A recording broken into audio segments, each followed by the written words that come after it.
Hello my fellow riders, my name is Ryan, and today I'm going to be teaching you how to heel whip.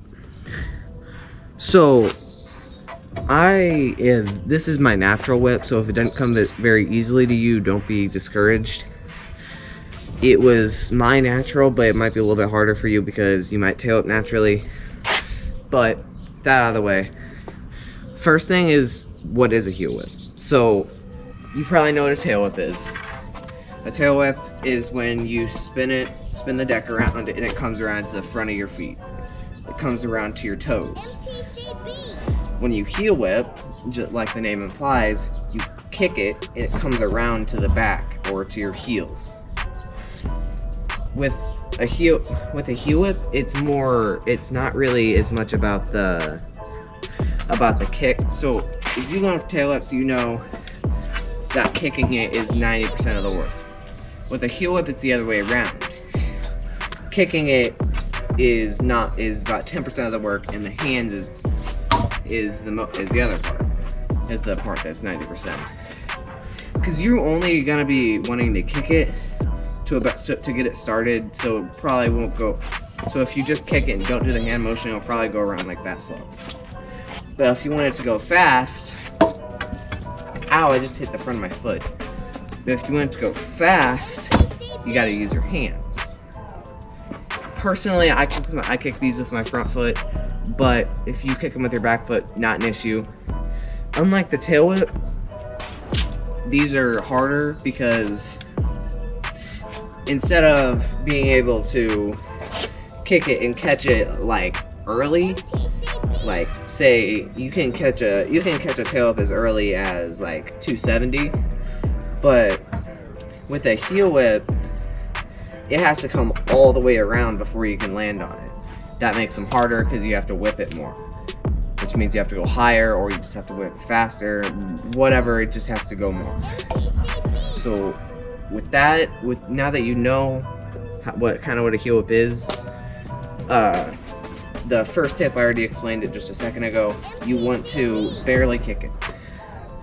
Like, you still want to kick it to get it started, so you want to kick it enough to where it should still go around, but it shouldn't go around very fast. It should only go around probably about that fast.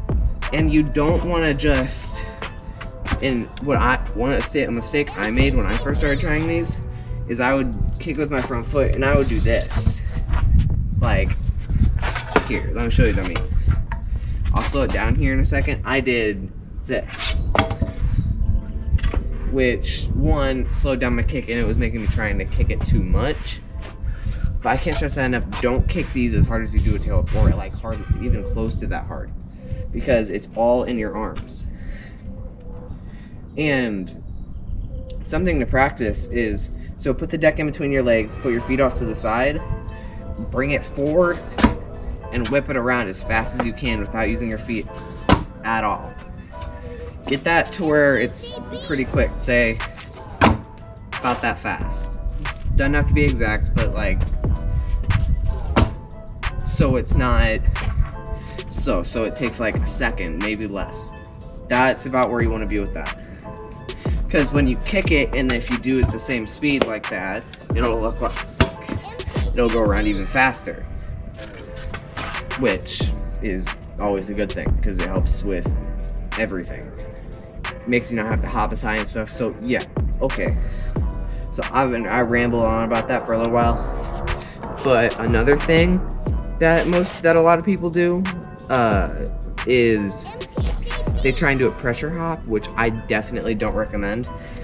A pressure hop is this, where you just jump and suck up both wheels at the same time. You don't want to do that. You want to do a J hop, or just what I call it, a normal bunny hop, which is this, where you lift up the front wheel first and then the back wheel. This is going to make this trick a world of a lot easier. So make sure you're not doing it pressure hop and you're doing it J hop or normal bunny hop. So with that part of it done, let's kind of work over. Okay, so another thing is when you do it, you're just gonna want to kick it like right here.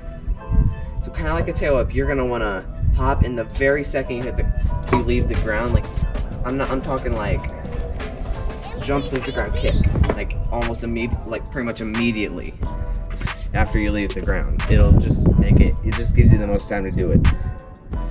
So after you get that down, actually kicking it at the right time, then you're gonna kick it and then do the hand motion. If you don't know the hand motion, you're just automatically learning heel whips like I did. So to do the motion, you start it, and when you're doing it, if you watch my hands, it's more just your forearms and your elbows and your wrists a little bit. So to break this motion down, so you lift the scooter off the ground, keep it in front of you to where it won't hit your body, and then tip one side of the handlebars, doesn't matter, tip the right or left side of the handlebars. If you stand right foot forward, it's going to be the right. If you stand left foot forward, it's going to be the left for a heel whip. And so, going back to straight, so I dip the left side because I'm right foot forward. And then once you've dipped the left side, you dip the right side, and that brings it around. So it's probably going to look like that, but eventually once it gets going a little bit, it'll get faster and faster until it's just kind of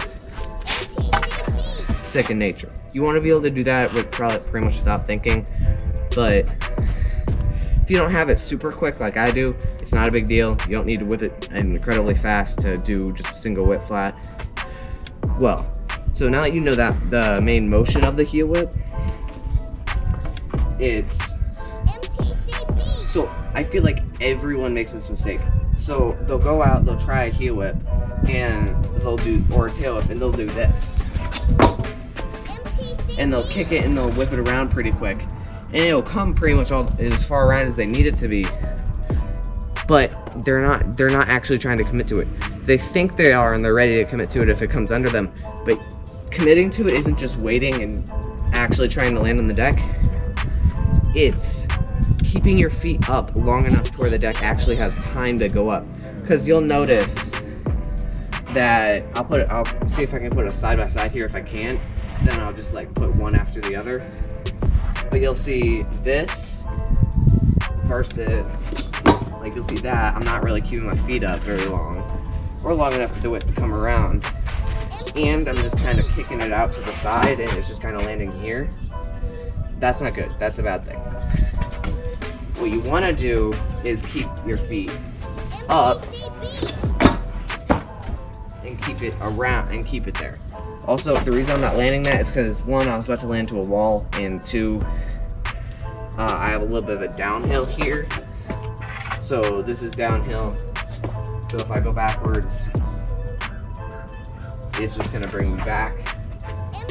But yeah, other than that, but that's not the point. The point is that I kept my feet up. You want to hop a good height. You don't want to just like barely hop and kick it unless you're really good at them. Because you can do that once you get good at them, but when you're trying to learn them, you want to give yourself as much time as possible.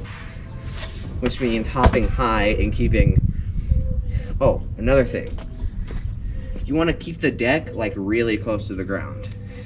Like as close as you can without hitting the ground at the deck every time. Which, that just gives you even more time to spot the deck once it's come around and land on it. And I'm not asking you... You don't have to catch it your first... Hey, I didn't start catching heel whips before I hit the ground until I was doing them down like 3 and 4 stairs and fly out and landing them like pretty much every try. But once I finally learned how to catch them, it means you don't have to worry about whipping it at a certain speed at really slow. If you're doing it fly out or off a drop, you can just kind of whip it like you normally would. So with that, I'm gonna go over a few things that someone might do wrong. Okay, so the first thing is, I've already gone over the first thing, but the second thing is, like, they'll lean back too much. Like, I'll tell someone to lean back, and they'll just kind of, and they'll go like this, and if they commit to it, that means they're just gonna do that, and either land on their feet if they have really good reflexes, or just go straight to their butt, which I have done several times, on purpose and not on purpose, and that's just not a fun time.